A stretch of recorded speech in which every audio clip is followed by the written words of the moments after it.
lot of people that care about me, and it's going to disappoint them to hear that I did this. I would like to apologize to each and every one of them. Just a broken guy. Got a few screws loose, I guess. Never really knew it until now. Hey, pilot guy, can this thing do a backflip, you think? Well, I'd try to figure out how to use the autopilot first. If you were to do it, how would you do it? Hey, you think if I land this successfully, Alaska will give me a job as a pilot? I think they would give you a job of doing anything if you could pull this off. Yeah, right. I'm gonna land it, in a safe kind of manner. I think I'm gonna try to do a barrel roll, and if that goes good, then I'll just go nose down and call it a night.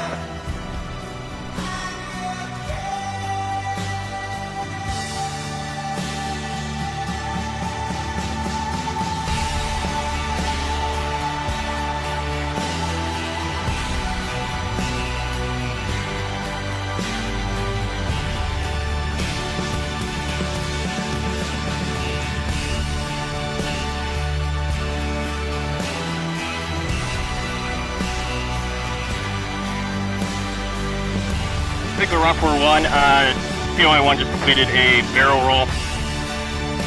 Rock 1 2 confirmed he did a barrel roll. Affirmed he cleared the surface of the water by approximately 10 feet.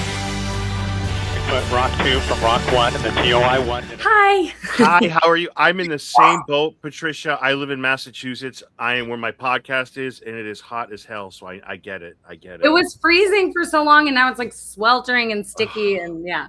Yeah, and next week it's going to be like 40 degrees, and all this is going to be a memory. So, first off, I just want to say, amazing job. Like, amazing. I want to tell you, though, so like, if I had to do my podcast over again, I would have it focus on documentaries because I think they're so powerful, especially some of the work you've done. I have to tell you, I've done 2 in the past where I've interviewed people that were subjects of a documentary or directors, like the trials of Gabriel Fernandez. I interviewed the DA and other people. Tell Me Who I Am. These 2 brothers whose mother did horrible things to them. I have to tell you, after those interviews, I needed a couple days. Like I'm not going to say I was not okay. I don't want to exaggerate it, but I felt it. I felt it. Did you ever get to that point here or any other doc you've done? Thanks so much for asking that question. Look, we work in doc that edits very long, and sometimes you're spending 80 hours a week listening to somebody's suicide, and it definitely takes a toll. And as somebody who's leading a team is something I have to be really careful about with the many folks who are working alongside me who are exposed to this as well. This isn't the first time I've dealt with challenging subject matter. I made a film called The Fire That Took Her that was about a woman who was unfortunately set on fire by her ex-boyfriend. And there's a lot of footage that didn't make the film because it was so graphic. And sitting with that stuff can take a toll. But, we have strategies and ways to deal with that. And we were really lucky. Mary Licio at 5th Season, since I've known her and been working with her on other projects when she was at Blumhouse. And she's super aware of that stuff. And so we try to be as responsible as we can, but it's important to tell these stories, and sometimes it means engaging with some pretty dark stuff. Yeah, that's a great answer. I have to say though, I loved the way you guys. I tell you this is a first for me. I've never sat during the credits during a documentary. That was awesome. Listening to people share stories about SkyKing and mental health. That was unexpected. That was awesome. Thank you. Yeah, wasn't that great? Like, it's so original and unique. It's like you got to feel the hashtag and his aura and his vibe, right? Yeah, he affected a lot of different people. He touched a lot of different people, and I think that was really gratifying to see. We really wanted that to be at the end of the film because we had to be careful the whole time we were making this not to glorify what he was doing while he was doing it, but. I think there was something to me that was so moving to see how different all these people were. They were from different countries. They spoke different languages. They were different genders, different races, different ages. And this story touched them so profoundly. You totally stole my next question. I was like, why wasn't this at the end? But like, you're the filmmaker, not me. So is that it? Is it because it would look like it was glorifying his barrel roll? And fade to black? Yeah, I think we didn't want to.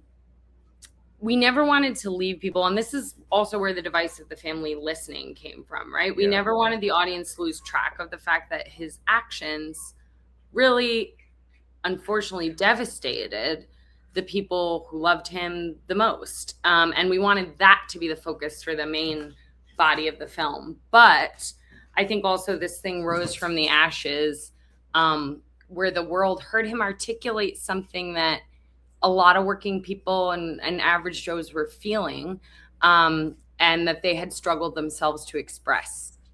Right. No, that's a great answer. I have to say, is there a little bit, I know that it's much deeper issue than this. Is there a little bit of like a Butch Cassidy and a Sundance Kid aura to this as far as the way he went out, the way he did things? And I don't mean to, like, again, I'm not trying to glamorize it, but there's that kind of like, I hate to say Thelma and Louise, but that kind of like making the most out of your last moments. Obviously there's other issues, but is there a little bit of that in here, Patricia? I think that element of this was created by how it was received on the internet. And I think some of that came from how quickly sensationalized and politicized it was, and how he became the poster boy for this or that, or some really great things and some really unsavory things. But he didn't do that. Sort of the internet and the media culture around him did it. And the reality is, this was a man who is very deeply loved, who had a lot of potential and a lot of love to give, and he ended his life. And that, I hope that's foregrounded, that human story outside all the noise. Yeah, 100%. And usually the internet is a toxic place. But like when it comes to him, like you said, and I have a couple of questions about this, where there's one side that wants to say there's supremacy and talk of this, and then the other one's talking about toxic male traits. But it's like, at the end of the day, it's just like I don't know, like it just got to me, that whole thing, that whole, like, the fact that the internet came together to just kind of stick up for this guy. Like, when does that ever happen? The internet is always like the base level of hatred. And it's like they rose up and kind of had his back a little bit. There was a lot of that. And I think it really comes from him articulating that struggle and hopelessness that so many working people in the new American economy feel. And, there's also, I was really lucky. I got to go on The View yesterday.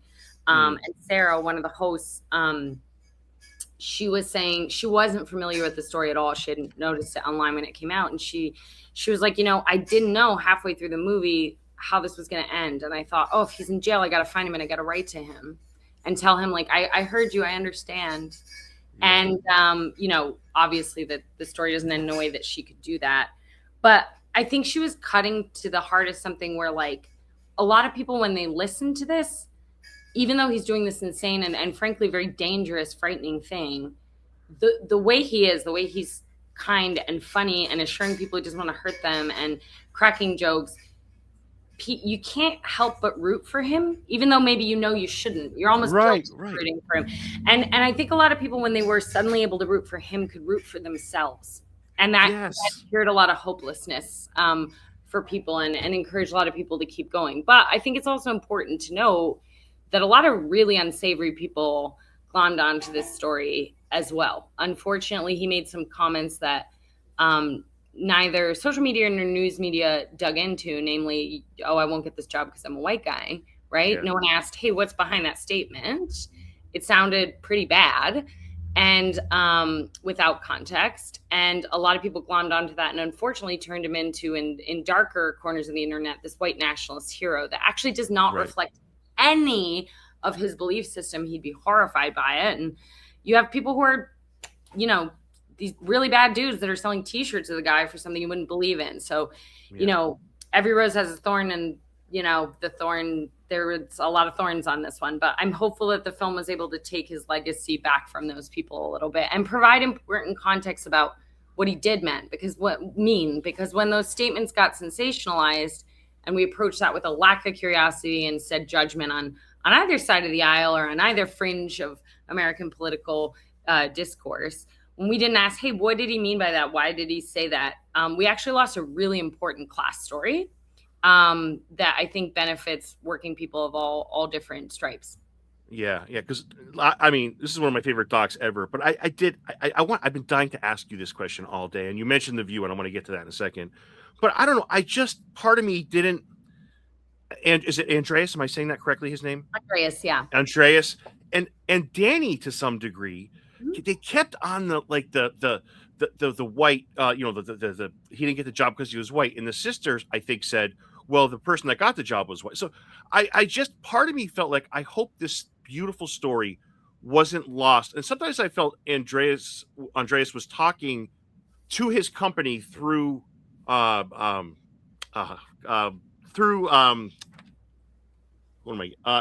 I feel like sometimes I felt like that. Am I overreacting? Am I overreading that? Well, I'm pleased that you're meditating on that so deeply. I think when I did, so like I said, when I heard that statement, I was concerned, right? And what I need to do, or what I think I should be doing as a nonfiction filmmaker, and I said, okay, I have to figure out where this came from, what was going on, and what he meant, and that's my job. And I just have to stay really open. I can't go in with too much judgment, and there was a chance that I could have found something unsavory, right? And I didn't. And what we instead uncovered was that this was a statement that was said to him. Andreas has an opinion that I really think is worth listening to, that it's sometimes advantageous for companies to stoke white grievance or make people feel that because of their race or identity, they're never going to get ahead, because that keeps people who are working fighting. And if it keeps the workers fighting, it keeps them from organizing. Andreas expressed that part of the message, which I thought was extremely powerful. I had the privilege to speak to a number of Beebo's coworkers. Unfortunately, a lot of them were concerned about their employment prospects if they were to appear on the film. But Andreas had moved on to a different job, a better job, a unionized job, and he was able to speak freely. And I'm really proud to have been able to carry that message forward. Yeah, and I don't want to come across as a hater. I don't know. So there was something for me off, but I have to say, because it brought me to the view, because Sunny House's first question to you was about that. I wish her first question to you was about depression or Beebo or his family. I don't want this to overtake the big story that you've told here. That's all I'm trying to say. Like when Sunny's first question to you was about the race, I was like, I just wish it was like about the depth of this man, his family, his mom's journey. I don't know, Patricia. I'm just I hear you. I also think we should ask that question, right? Because people come from all sorts of different experiences to this, and when you hear someone say something like that, it's scary. When you see this is a guy who, the alt-right, like, people who literally believe in a white ethno-state are selling T-shirts of this guy. That's not his fault, but it's the reality. It's happening. So we have to ask these tough questions. And I've been reflecting on this a lot. I grew up working class. My dad was a cable splicer for the phone company. He was a member of the Communication Workers of America. And I was really lucky that I was raised in a house where my dad would take me out of school and put me on the picket line when he was on strike, or, he made sure he raised me with like a sense of this was an identity and something to be proud of. It wasn't this economic situation to overcome. Right. So I always knew that this was a part of me that was good. And I also had a sense of, a community of working class people. And in the working classness I was raised in, that never had a race. It never had a gender. It didn't have an age. We were many different people with many different intersectional identities that informed our working classness, but never eclipsed it, right? We were all people working together to try to improve our lives. Nowadays, I think when you hear the term working class or working class voter, it's almost a disparaging term we use to describe disaffected white guys or, whatever. It's like there's this, it has a race, it has a gender, it even has a little bit of an age attached to it. And that's not true. That's not what the word working class meant or means. And I think it's dangerous to working people to lose that definition that includes everybody. That's a great answer too. And I have to say, my favorite part about what you did is, we've talked about people talking for Richard, whether it's Andreas or internet or whomever. You gave him a voice that was fair and kind and lovable and like humane. That's my favorite part, was you had his back in the most honest and beautiful way, Patricia. And I love that for you and for anyone that watches this. I had his back because he deserved it.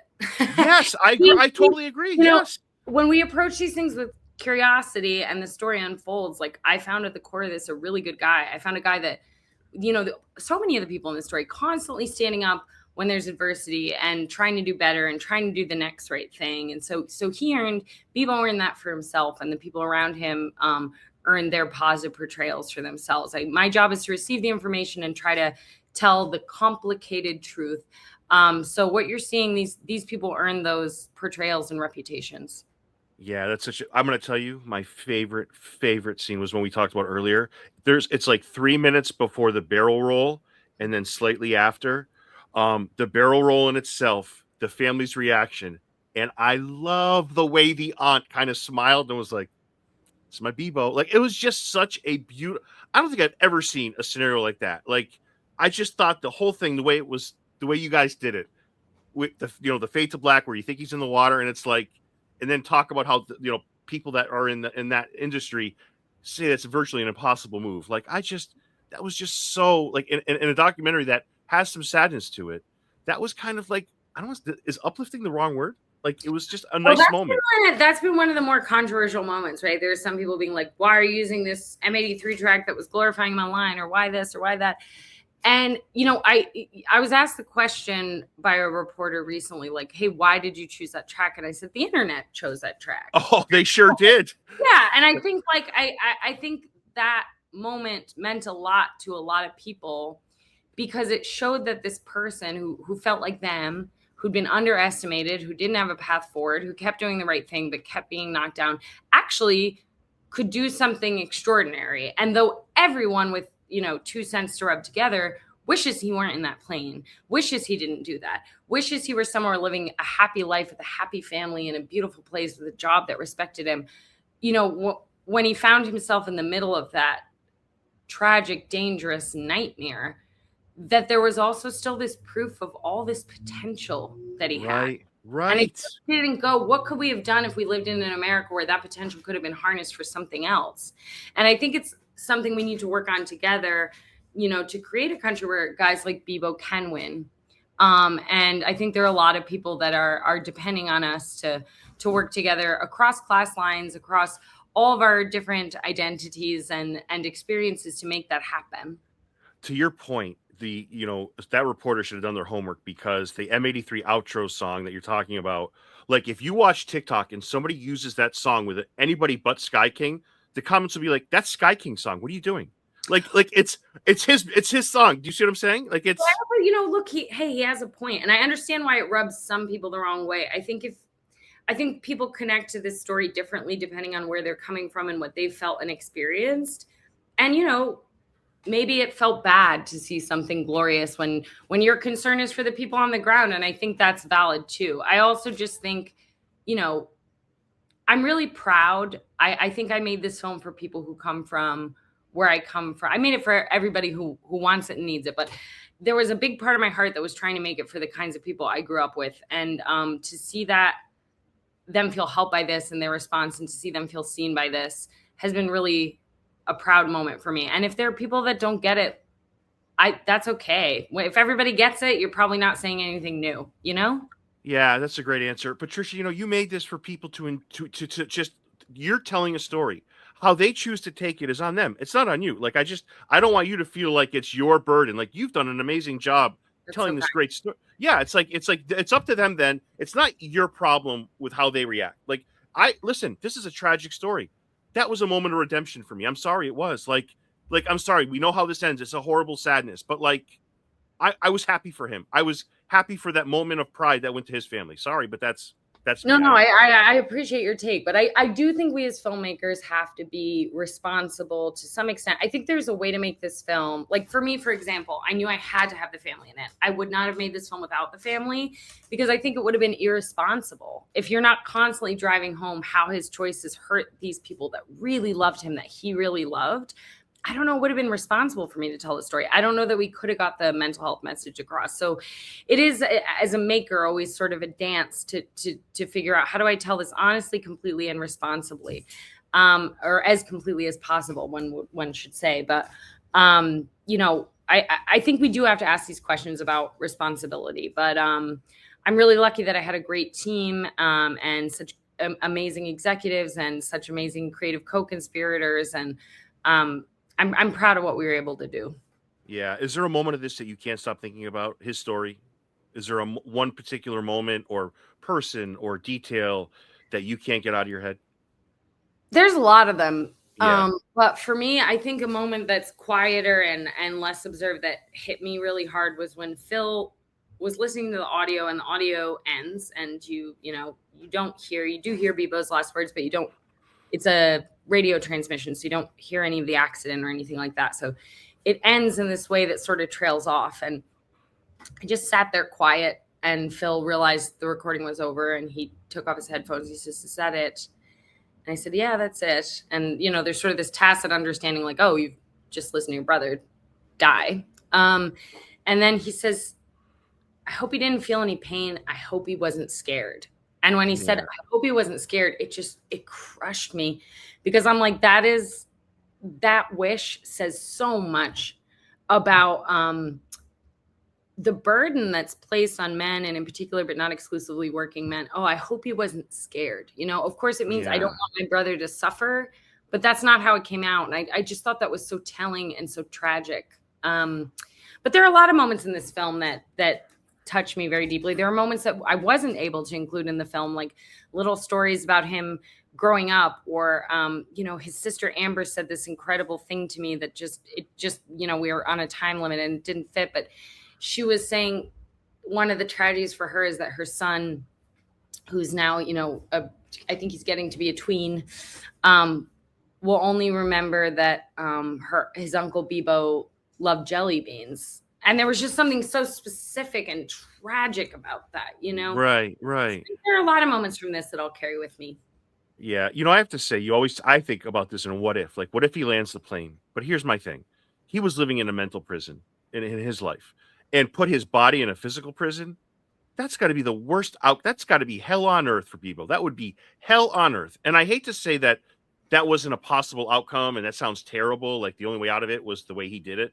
But I'm sorry. Like this man would not have done. Not that I would, but a prison for him would have been terrible because he certainly would have gotten prison time and extended at that. I don't know. Whatever. I think the help has to come before he's ever in that plane. Yes. Honestly, I think the help has to come before he's frustrated at work. I think the help has to come.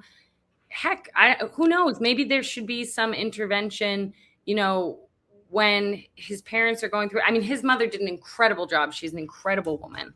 Mm-hmm. But like, life is hard, man. Your parents going through a divorce, having a tough relationship with your dad. Like, that's hard. Like, I've been there and I needed help. And I think a lot of us do. And I think there's so many points in his life or in anyone's life where that extra support being accessible or feeling like it was okay to ask for it or take it or speak openly about it. Maybe he just never ends up in that plane at all. And I think that's the world we want to live in. Now I'm going to be thinking about what you just said for the rest of the day. So yeah, I agree with you. I have 3 more questions, Patricia. Thank you for all this time. You're so great to talk to. Thank you for this. It's my pleasure. So let me ask you this. So, if I love the way the scoreboard in the fuel gauge, like when they're telling it, I just thought that pacing was amazing. Like, it's like it's the hourglass to his life, right? It's not awesome that he passed, but it's awesome that the way it kind of like he's living these last moments. I don't know. The little things for me add up. And that was a big thing, I think. Thank you so much. Yeah. That was based off another story that didn't make it in the film. Danny, his brother that you see on the field there, he played softball. And the last time Beebo was in Alaska, he showed up and sat through a double header, which he didn't usually do. He'd usually sort of drop in and leave or watch one game. And Danny was telling me he felt, this pain that he wasn't able to see what was going on or see that he was struggling or say goodbye or ask him how he was. And so, he was like, I wish I could have gone to more of his games because Danny was off in his own direction. He's quite a bit older and he wasn't, his sisters were there all the time, but at the time Danny wasn't there. And so that was a really powerful moment to stand with him on that field and see him interact with his brother in that way of standing there where he had been homecoming king and standing there where he'd been the football star. I don't want to say there's a hero in this film, but if there was, Andrew's that hero. He went light years. Like this man, what he did, the way you guys told that story, I got to be careful because I don't want to break up here, but like he is just, I thought that was a beautiful, and have you, maybe I hope I'm not wrong here. He wasn't in the film, right? Was he ever? And if he wasn't, was he ever a possibility? Did he just like, was he like Hannah where he was like, I'm good? He's an incredible guy. I got to speak with him a fair amount. He's every bit as amazing as you'd expect. Yeah. You know, I don't want to speak too much for him. I want to respect his privacy and his desire not to comment. But as anyone with a heart can imagine, this really affected him. And I think that's another important point to raise. Like Beebo's, you know, what happened that day didn't just affect his family. It affected Andrew too. It affected people on the ground. It affected a lot of people. But I agree with you. I think he did a heroic job. And, you know, I hope people appreciate him and what he did hearing this, hearing his audio in this film. I think a lot of the snippets that floated around were parts where he, you know, Beebo was asking to talk or maybe asking for help or to discuss something. And Andrew's really incredible job that he did here wasn't necessarily featured. And I hope the film changes that. And if Beebo was my family member, I would have been eternally grateful that Andrew was the one he spoke to, and the way Andrew spoke to him on his way out. You could not have asked for a better companion in the last moments of your life than Andrew. I thought he was drop dead awesome. One does wish, though, for Beebo and for Andrew that there was a negotiator, a therapist, or something. And I you know, didn't exist. But I hope that's a question people ask that can make things better if something like this happens again. Yeah, you know, I have to say, you know, I know Hannah wasn't in the film, and the pictures of the two of them are just so beautiful. I realized she didn't want to participate. I did want to ask you, what would you have asked her if she did? I think I would have spoken to her. I really would have wanted her to share more about their love, because what struck me is that I think they really, really loved each other. And I think they had a lot of optimism about the future. And I think they had a really sweet story. And I think that would have been my focus, was to hear more of that and just to hear how loved he was. But I think it comes across, and in the stories we heard from others, we know how loved he was, and how much he loved Hannah. And I hope people walk away from the movie understanding that even though she decided not to comment, these are two people that loved each other a lot. And my heart really goes out to her. Yeah, that's a great answer. My last question for you is, I have to tell you, even Beebo was in the last moments of his life, but his dry sense of humor with his little jokes, I got to tell you, it was, I mean, obviously I don't like what happened, but just by those things, I just know he was a great guy. I know it. Like he was just a good man. Like, I don't know. I loved what you put together, and I loved everything about this, and I'm going to rewatch it again. And I've been rewatching the barrel roll for this is like my 10th or 11th thing. It's a beautiful film that highlights some very serious things, and it does it in the best and most beautiful way possible. Patricia, thank you so much. I really appreciate your time. I appreciate your great questions. And it means a lot to be here.